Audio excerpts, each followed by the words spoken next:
Perkara Komeng tuh terlalu besar men untuk tidak dilihat men. Dan menurut kabar yang gua dengar, foto selfie Komeng ini diambil ketika dia lagi manasin mobil mau ke KPU mau ngedaftarin foto. Spontan banget ya kayaknya. Uhui, uhui. Kapan pacaran sama aku? Tunggu Prabowo jadi presiden. Oke, aku nggak ganggu sampai Prabowo jadi presiden. Tapi misalnya Prabowo jadi presiden, awas aja kalau tolak. Aku udah janji kan ini. Iya janji, lagian nggak mungkin juga mau maju lagi. Kalah 2 kali masa iya maju? Terus dia bilang who knows. Ternyata beneran. Jadi lu tahu siapa dalang di balik semua ini? Si cowok yang ingin mendekati cewek ini, bro. Mempelai pria di Gorontalo tidak hadir di resepsi pernikahannya karena tidak suka keramaian. Introvert level dewa tinggi.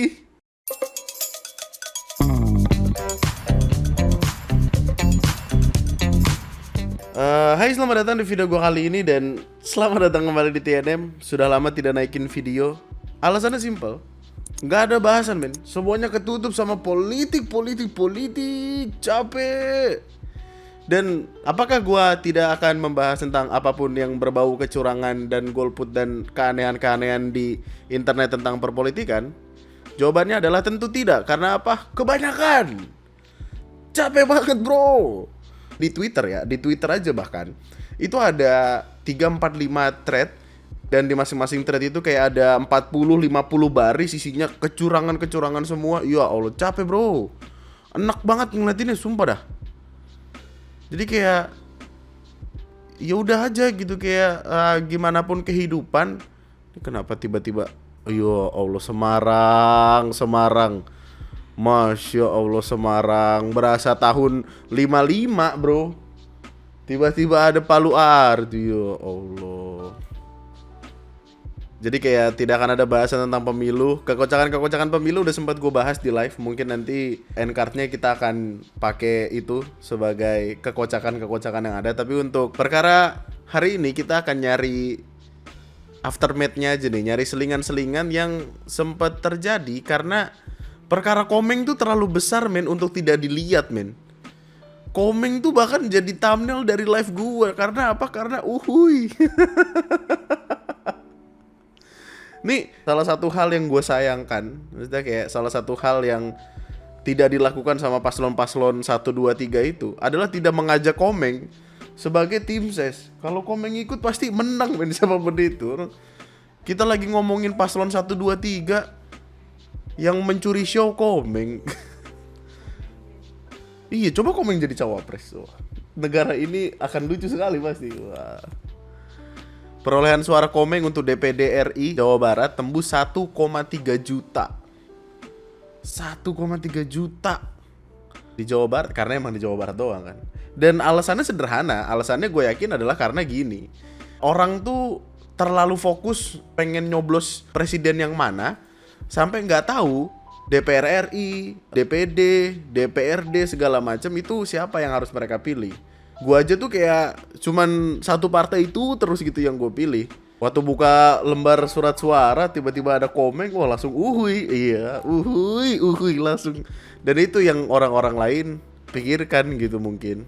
Sampai akhirnya dapat 1.300.000, gokil. Dan salah satu alasan paling utamanya sih karena foto ya. Menurut orang-orang pun demikian. Karena apa? Karena fotonya kocak. Di antara semua paslon lain yang sudah mengenakan atribut, membawa hal-hal yang biasa mereka lakukan, Komeng tiba-tiba foto selfie aja nih. Dan menurut kabar yang gua dengar, foto selfie Komeng ini diambil ketika dia lagi manasin mobil mau ke KPU mau ngedaftarin foto. Spontan banget ya kayaknya. Uhui. Yang lain pada mikir, aduh gimana. Kemarin ada salah satu caleg yang bahkan bawa belt men. Belt tinju apa UFC apa gitu. Belt, bener-bener belt di bawah gitu. Tapi Komeng gokil, jauh sendiri bro suaranya tuh. Menggunakan foto yang diambil ketika lagi manasin mobil mau ngedaftarin diri ke KPU. Wah, kurang spontan apa tuh menurut lu? Well, pada akhirnya Abang Komeng kalimatnya adalah fokusnya adalah untuk kesenian supaya seni-seni di Indonesia bisa kayak Korea Selatan yang menjajah dunia dengan kesenian yang bahkan salah satu pendapatan negaranya itu dari per-K-popan, seni segitu segala macam lah. Ini kayak ya siapa tahu ntar Komeng jadi presiden kan. Wah, orang kaget. Kok tiba-tiba jadi presiden? Spontan banget nih. Iya, uhui. Wah, bacot. Bang Komeng nanti setelah terpilih pengen dipanggil apa? Senator Komeng atau Pak Uhui? Bebas saja asal jangan dipanggil KPK ya. Saya bang ya. Kocak. Ya, udahlah. Ayo cari yang lain. Oh, ini sebenarnya salah satu hal yang jadi gini. Beberapa tahun lalu di Manfest, gue nggak tahu ini penting buat lu atau enggak, tapi buat gue ini penting karena kocak dan kocaknya tuh kocak abis.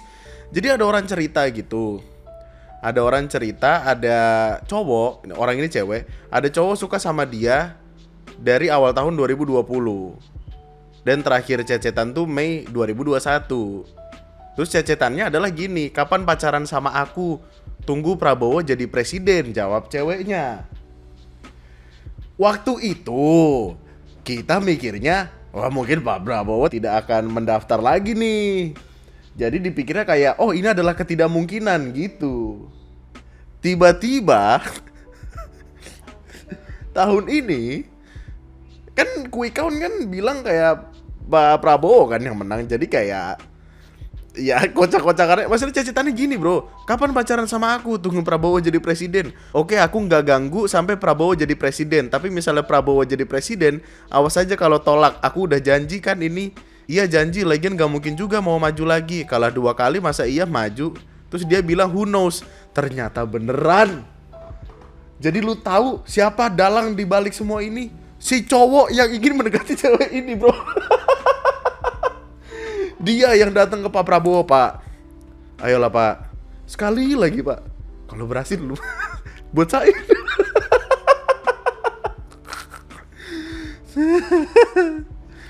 Dan kemarin dia chat aku pas diumumin Prabowo Gibran, dia WA. Terus ada yang nge-follow up teruntuk Senderman Fest ini, tolong keluar sekarang juga. Soalnya warga pengen tahu perkembangan. Yo. Pacaran jalur Prabowo. Ini bro, ini salah satu alasan kenapa gue menyukai Twitter tuh ini. Ada aja yang aneh-aneh terjadi dan kadang tuh di luar kepala lu gitu loh. Kalau misalkan lu ingin melakukan penolakan, lakukan penolakan dengan sesuatu yang kemungkinan akan terjadinya tuh 0. Kalau ini kan masih ada kemungkinan berapa persen gitu kan, dan ketika terjadi kan lucu banget, kocak. Aduh. Kita ngelihat sisa-sisaan orang kampanye ya. Karena perkara serangan Fajar kan sudah sangat biasa gitu. Maksudnya di daerah-daerah tuh pemerintah bisa bilang lah oke lah itu melanggar aturan segala macam. Tapi kenyataannya di lapangan kan berbeda. Di lapangan tuh bahkan saya kan tinggal di sebuah daerah yang kabupaten lah, sebutannya kabupaten. Terus saya mendengar ada obrolan di mana ibu-ibu ini dia menerima serangan fajar. Serangan fajar yang ia dapatkan 50.000 untuk 2 orang.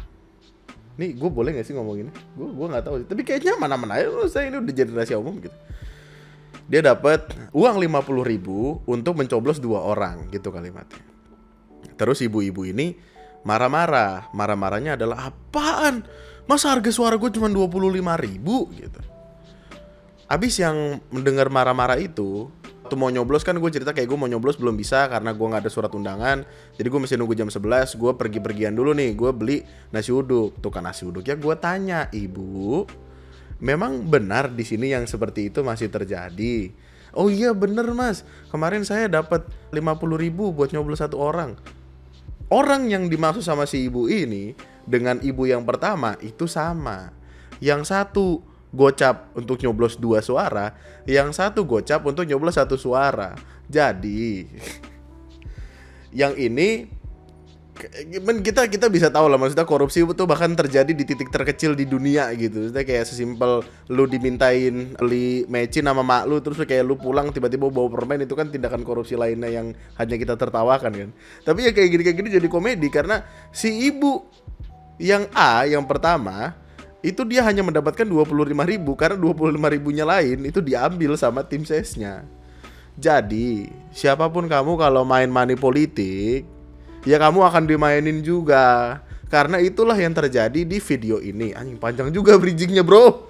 Jadi ada 2 tim ses dari caleg yang berbeda nyamperin rumah warga, minta buat duit serangan fajarnya dikembaliin karena jagoannya kalah.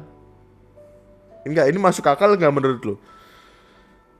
Kan dia nggak ada kewajiban untuk peduli ini menang atau kalah gitu loh. Itu kan yang nyari-nyari masalah kan lu gitu. Videonya cukup panjang, intinya dia marah-marah. Jadi kakak lalu, kakak ini kakak coblos sementara kita terus berlihatan. Berarti orang nggak suci, nggak suci. Sekarang yang aku bilang, sekarang uang kak kembali. Apalagi kakak bilang kakak sama ini, aku nggak percaya. Nggak percaya, gak ada bukti. Caleg kami di sana sekarang loh. Gini kak, Bawa nanti ke sini. kalau udah aku kasih uang, ngapain lagi diterima dari sini? Jadi awal permasalahannya itu adalah karena mungkin terjadi obrolan antara 2 ibu-ibu ini. Ingat ya, 2 ibu ini tuh datang dari caleg yang berbeda. Jadi kan ya katakanlah nih ada caleg, ada tim ses itu ada bagian yang bagi-bagi duit gitu kan. Dan nominalnya cukup gede, kalau nggak salah 900.000. Angka yang sangat besar sekali, mungkin untuk satu keluarga gue nggak tahu juga. Tapi kayaknya 2 ibu-ibu ini ngobrol, caleg gue kalah, iya caleg gue juga kalah. Padahal gue udah ngasih rumah itu tuh 900.000 waktu itu. Hah? Lu ngasih? Gue juga ngasih. Lah kita kan beda, terus ini orang nyoblos siapa? Akhirnya disamperin lah. Terus ketika disamperin, kalimat yang punya rumah adalah, udah saya coblos kok dua-duanya. Hah? Kok dua-duanya ibu coblos, yang gak sah dong. Terus dia marah-marah segala macam.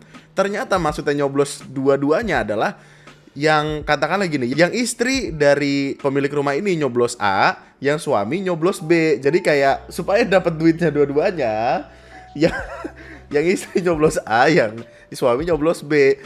Ide yang bagus sebenarnya, tapi kayak itu membuat murka 2 ibu-ibu ini. Dan murkanya tuh yang dia datang ke rumah orang marah-marah minta duitnya balik. Jangan kayak gitu kak, jangan kayak gitu, jangan kayak gitu, kayak gini. jangan sempat nanti. Masa Mereka kita beda dan Kurekam. Sini uangnya sini. Oh dia minta duit tuh. Sini uangnya. Sini uangnya. Semua nanti. Bagi 3 lah bang. Kenapa dia marah-marah seolah-olah kayak kena kalian semua nanti? Seolah-olah dia tidak akan kena sama permasalahan ini. Well, gue nggak tahu sih KPU beneran ngurusin atau tidak. Tapi ya. 3 sama dia, bang. Bilang 3 sama dia. Mari punya setengah lagi, dia setengah Mari lagi. sini 3 lagi, mari. Tim ses kok nggak sukses.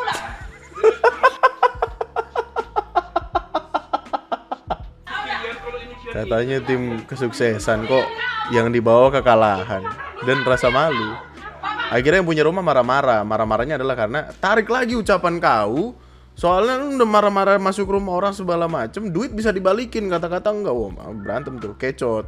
Harus pulang uangku itu, harus pulang. Masa dibilangnya uang haram uang kotor itu kasih? Harus pulang. Biar tahu. Harus pulang. Tahu yang udah ada. Ya gitulah intinya berantem. Gue juga nggak ngerti banget bahasanya karena ini kayaknya bahasa Sumatera Utara. Cuman yang jadi pemikiran orang-orang juga adalah takutnya calegnya nih udah kayak oh ya udah gue kalah gitu, tapi tim sesnya tuh pengen duitnya balik buat dia untuk disimpan untuk jajan-jajan. Lo kan 900.000 itu duit semua. Lo pikir kenapa banyak rumah sakit yang tiba-tiba membuka pasien orang-orang gagal nyalek ya? Karena apa? Karena pasti banyak yang gagal. Tim ses tersebut justru tak percaya dan meminta uangnya dikembalikan. Bahkan dalam meminta uang, ia tersinggung ketika salah satu anggota keluarga menganggap uang yang diberikan adalah uang haram. Kenapa tersinggung? Karena kan emang haram. Gimana sih? Elah ibu, bisa aja ibu. Elah. Siapa suruh money politik? Baru sehari loh bro. Maksudnya perhitungan KPU tuh belum selesai gitu. Ini orang udah pada marah-marah aja. Gua gimana RSJ nggak penuh begini? Karena pada akhirnya kita bahkan nggak tahu, maksudnya pemilik rumah ini itu nerima serangan fajar tuh dari siapa aja gitu. Maksudnya siapa tahu dia nerima dari 10 caleg gitu. Sebelumnya gue pengen tahu dulu, lu nerima beginian-beginian nggak gitu? Soalnya ada kawan saya kan, lagi live. Gak jadi. Soalnya emang ini kan udah saking rahasia umum itu jadi kocak gitu. Kalau misalkan satu rumah ini dapat serangan fajar dari 3 individu yang berbeda, katakanlah 3 caleg yang berbeda, at the end of the day dia harus milih-milih juga. Jadi kan repot. Jadi kayak seolah-olah ya segimanapun lu main money politik atau apa, dia akan tetap milih-milih juga. Apakah yang dipilih pasti lu? Ya belum tentu gitu. Siapa tahu yang dipilih Komeng. Ya. Uhui, gimana lu? Ada dana aja lu. Gimana kemarin lu nerima kayak ginian juga nggak?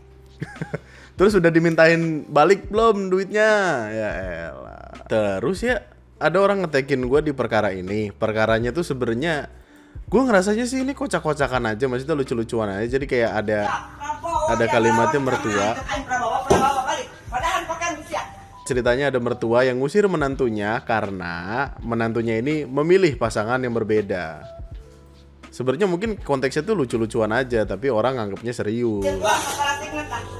Ngelawan Kang Aing, cocok aing Prabawa. Yang orang ngelawan Kang Aing. Ya, nak nilujung saja. Pemikiran sia anak aing, anak sia incu aing. Kira balik, nyiap kali rapiana. Oros dialin, deui nage hirup mah kudu nurut ka kolot, Pan sia janji lamun milih eta selain Prabowo, sia nak diusir ku mitoha wanian sia mengelawan apa hui kege sia. Ya pokoknya gitulah. Maksudnya kalaupun lu yang bukan orang Sunda kayaknya lu ngerti bahasanya apa. Cuman gue ngerasanya ini bercanda karena emang dia ketawa-tawa, terkekeh gitu. Dan ketika gue ke akun TikToknya sepertinya demikian. Soalnya ada part 2-nya dan dia belum diusir. Kalau ada part 2-nya dia nenteng-nenteng kardus di jalan mungkin gue percaya. Tapi enggak, ini masih ada perdebatan lainnya. Anggaplah ini sebagai bercandaan ya. Tapi men, perkara ini tuh beneran terjadi men. Kalau misalkan lu mau ngelihat yang lebih serius, sempat ada cerita ini. Pak Sutri bercerai gara-gara beda pilihan soal capres. Ini 2019. Gara-gara beda pilihan capres, Irfan terancam diputuskan pacar. Irfan siapa ya Irfan? Editor gua. Ini kapan dah? Januari 2024. Ya ngapa sih harus banget berantem dengan presiden? Mau milih aja gak searah apalagi ke depan. Ya elah gue juga gak yakin ini ceritanya bener atau enggak. Sorry guys, jangan dilihat. Jenazah nenek Hindun ditelantarkan warga setelah pilih Ahok. Ya Allah. Apa begini? Tapi intinya itu menjadi persoalan yang serius di beberapa tempat. Cuman ya gue ngerasanya sesimpel kayak ini emang secara komunikasi udah jelek aja gitu. Gue mikirnya sih demikian. Soalnya kalau misalkan orang yang beneran pilihannya berbeda, akan ketawa-ketawa aja men. Gue sama istri gue aja pilihannya beda loh. Dan gak apa-apa, kami tertawa terkeke-keke. Gue yang fuck pilihan lu gitu. Gue gak peduli. Karena apa? Karena itu tidak akan mengubah siapa yang nantinya jadi presiden atau tidak. Serius amat. Kayak nyokap bokap gue yang di Jakarta Barat, nyokapnya Ara, itu kan pilihannya berbeda. Maksudnya satu sama lain gitu. Yang nyokapnya pilih apa, yang bokapnya pilih apa. Apakah berantem? Ya paling kocak-kocakan doang main di rumah. Ih, Bar milih itu, gitu. Milih itu nanti nggak masuk, enggak ya gitu-gitu lah pokoknya. Kenapa? Nggak apa-apa men. Karena percaya gue, kalau lu emang deket banget, kalau emang temen banget, kalau emang pasangan banget, yang gak akan selesai karena perkara sesepele itu gitu loh. Lu milih presiden cuma 5 tahun sekali, lu hidup selamanya bro sama orang ini, ya Allah. Gue juga baru sadar ada mbak-mbak lagi pakai anduk doang, kok bisa di videonya gitu. Gak apa-apa, pilihan presiden beda gak apa-apa, tapi jangan sampai segitunya. Ini kan sehari doang loh. Sehari doang bro, dan ini harus ditekankan untuk lu lupa deh, maksudnya ini pilpres sudah kelar bro. Pemilihan udah kelar. Dan ini yang gue tunggu. Karena apa? Supaya semuanya tuh udah gitu. Gak ada berantem-berantem. Gue butuh berita yang kocak. Lu tahu nggak ada berita di India di mana ada kakek-kakek dia meninggal dunia, dinaikin ke ambulannya kena jeglongan, jalanan rusak, kakek-kakeknya hidup lagi. Berita-berita seperti itu yang gue tunggu, tidak ketutup sama isu-isu politik. Beneran kocak bro, sumpah. Jadi kan biasanya kalau orang sakaratul maut atau orang udah kehilangan nyawa kan diginin kayak, ya lu tau gak sih yang gitu. Dia nggak perlu bro, dia cuma kena gajlukan. Ini pemerintah gitu. Langsung bangun. Gitu lebih baik berita-berita kayak gitu men daripada alah politik-politik tai lah. Dapat apa kita men? Dapat pusingnya doang. Udah ya, perpolitikan tuh udah kelar. Udah selesai. Bye, rukun lagi, nggak apa-apa. Masuk lagi ke grup yang lu udah keluar itu, nggak apa-apa. Bilang kayak, hey, gue udah kembali. Pilpres sudah selesai, yeay gitu. Serius-serius amat kehidupan ya elah. Dan kalau lu mikir berita yang gue bawain bohong, enggak men, bener men. Seorang kakek di India disebut hidup kembali setelah ambulans menghantam lubang di jalan. Nih, ada seorang kakek berusia 80 tahun di India dilaporkan hidup kembali setelah dinyatakan meninggal dunia. Darsan sebelumnya dinyatakan meninggal dunia akibat penyakit jantung pada hari Kamis 11 Januari. 11 Januari. Dia bangun pengen nyanyi lagu Raja. Ini perkara sebenarnya udah cukup lama, tapi baru pengen gue naikin sekarang karena ya biar lu kagak berantem aja. Darsan kemudian dibawa menggunakan mobil ambulans menuju kampung halamannya di Karnal. Di tengah perjalanan, mobil ambulans yang membawa jasad Darsan tidak sengaja menabrak sebuah lubang jalan yang cukup dalam. Setelah menabrak lubang itu, tiba-tiba tangan Darsan terlihat bergerak-gerak. Orang pertama yang melihat Darsan kembali bergerak adalah cucunya. Sepeninggalan hidupnya kakek ini emang kondisinya tuh emang udah lama kurang sehat. Sempat dibawa ke rumah sakit, dipasangin ventilator 4 hari, tapi kemudian detak jantungnya berhenti, dinyatakan meninggal dunia. Terus waktu dibawa kan tadi tuh nabrak lubang. Terus waktu nabrak lubang dia ngeliat, kakek gue tangannya gerak lagi. Akhirnya sama dia langsung ngecek detak jantungnya dan bener aja detak jantungnya kembali berdetak. Dia pun dibawa ke rumah sakit untuk mendapatkan perawatan. Jadi kayak ambulans ini udah dari rumah sakit ke rumah nih.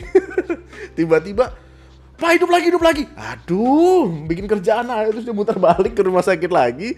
Waktu di rumah sakit, dia dinyatakan kembali hidup oleh para dokter. Kemudian dipindah ke rumah sakit dan dirawat. Kendati begitu kondisi Darsan saat ini masih kritis. Oh kritis tetap bro, masih kritis bro. Soalnya ada infeksi dadanya. Meskipun begitu, ambulans yang menghantam lubang dianggap sebagai keajaiban oleh seluruh keluarga Dasran. Coba lu bayangin ya, semenjak itu jalanan tidak ada yang dibenerin. Biar semua orang gak bisa mati. Boleh gak sih ketawa? Gak boleh kayaknya ya. Seingat gue ada videonya gitu deh.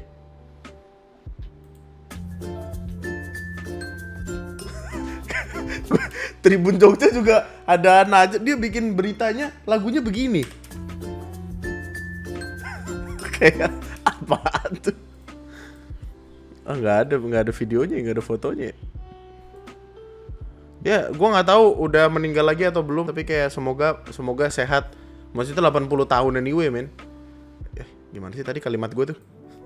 Ya, semoga bisa mendapatkan perawatan intensif dan bisa kembali bergerak lagi ya. Maksudnya kayak udah 80 tahun anyway men. Dan itu maksudnya kita mendingan cari berita-berita kayak gitu men, sumpah dah. Daripada politik-politik mulu, capek. Kalau nggak gini deh, kita tutup dengan kejadian yang lebih simple, lebih relax, lebih aman, lebih random. Mempelai pria di Gorontalo tidak hadir di resepsi pernikahannya karena tidak suka keramaian. Introvert level dewa tinggi. Ini dia udah main introvert, tidak peduli dengan dunia men, gue yakin. Ini main karakter kita bro. Jadi gini, kejadiannya tuh 7 Februari lalu. Jadi ada orang namanya Rahim Pakaya, 31 tahun, yang kabur, quote and quote kabur, usai akad nikah dan gak hadir di acara resepsinya hari Selasa 7 Februari lalu. Terus perkaranya sendiri bahkan diomongin sama Kapolsek Bone, dan kalimatnya adalah Rahim ini langsung pulang ke rumah karena tidak suka keramaian. Yah, Hal ini juga sempat dikomunikasiin sama kakak dari mempelai wanita lewat telepon. Terus kayak yang, kakak, sorry nih, saya tahu saya nikah, tapi saya capek kalau misalkan orangnya banyak, di rumah aja ya. Yang penting kan udah jadi gitu. Terus saya kira kayak dia cabut. Sedih banget bro. Orang kan ngapain nikah pakai resepsi banget gitu. Perdebatannya jadi gitu. Dan ini orang men, nggak gini. Kalau ditanya kayak ngapain nikahnya pakai resepsi, karena mungkin itu kemauan dari either keluarga besar dan tidak bisa ditolak, atau dianya udah keburu kayak ya udah tanpa tahu resepsi itu seperti apa. Gua nggak tahu. Dia bilang dia nggak pernah datang ke resepsi siapapun kayaknya. Masalahnya kan kalau kayak gitu ceritanya berarti kayak seolah-olah tidak menghargai keluarga perempuan, keluarganya sendiri bahkan, dan mempelai wanitanya ini istrinya. Bro, duduk terdiam laki gua mana? Lu bayi lagi ngapain nge-push Mobile Legend, gue yakin lagi di rumah kayak masih pakai beskap lengkap segala macam kayak. Udah amat. Itu tank. Tank bantu gua, ini gue sendirian di Gold Lane. Astaga. Aduh. Gue nggak tahu ini beneran atau enggak sih, tapi kayaknya bener. Maksudnya ini Kapolsek yang ngomong, men. Aish. Coba gue cari tahu dulu dah. Takutnya salah. Bener. Mempelai pria di Gorontalo yang kabur usai akad ternyata pulang ke rumah. Itu. Aduh, ya Allah, kasihan banget istrinya. Maman mengatakan Rahim pulang ke rumahnya karena tidak mau menghadiri acara resepsi. Alasannya, dia nggak suka keramaian. Gokil. Aduh. Dari pengakuan laki-laki kenapa dia kabur, karena menurut dia tidak pernah pergi hadir dalam acara resepsi sama sekali. Oke. Akad nikah dan resepsi ini dibuat di rumahnya wanita. Oh, mungkin gak kenal atau nggak tahu. Mungkin dia pikirnya, udah lu party aja silakan. Gua kan yang penting udah nikah, udah. Yang penting ntar bini gua balik ke sini, udah gitu sih kayak. Nah, gitu ya.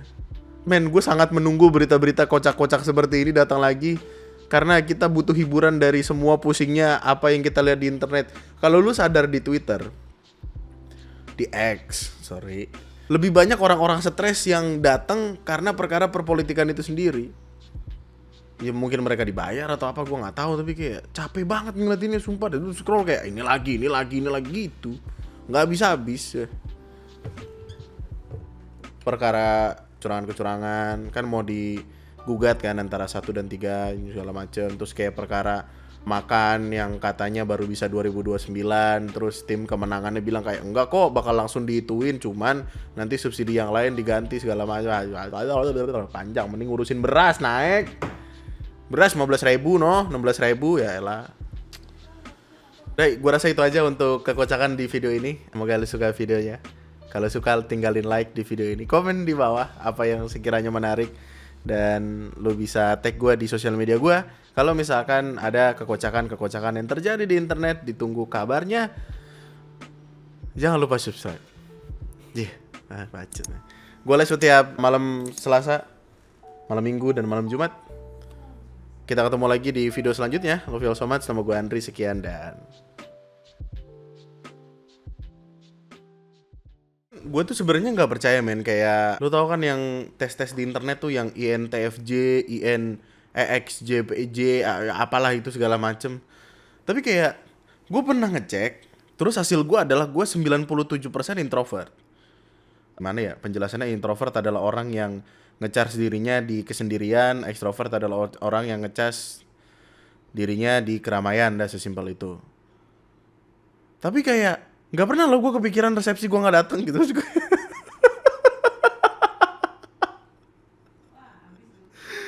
Mati, men. Kok bisa kepikiran nggak datang kayak, aduh gimana ya resepsi. Masalahnya kan akad gue sama resepsi kan kayak beda beberapa hari gitu. Abis akad gue langsung tinggal sama istri gue. Masa resepsi istri gue doang yang berangkat, gue di rumah main Mobile Legend kan. Dibakar gue aja, gak jelas. Ada aja orang perkara.